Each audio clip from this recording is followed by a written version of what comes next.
I knew that before I started the process at City Center that I wanted to kind of go and stand in the place and pay homage to Leo Frank. And so I traveled to Atlanta and I spent an entire day there filming, taking photos, kind of asking for both permission and blessing from the spirit of this man whose story we were going to be telling. We were creating a tension between the fiction and the historical reality, and allowing that to be a kind of like jumping off point for us, both aesthetically and kind of like thematically in the production.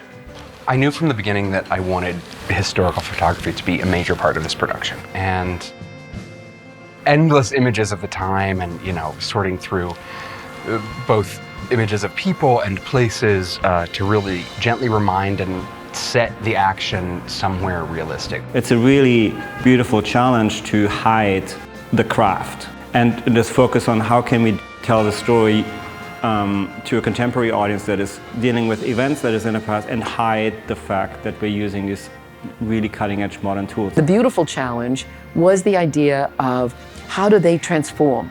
How do you take an actor, work with an actor so that they have one look, one way of being on the stage as an actor, and then they transform to become many different characters without really much of a change. While we have hyper contemporary lighting in there, and you can see that we have moving lights everywhere, we also have older lights, but we really wanted to think about it having sort of that glow of warmth so that we could honor the history while we are looking at it from today. It's an incredible musical. I think it really not only explores the darkness, but the light and the love that can exist in the darkest of times.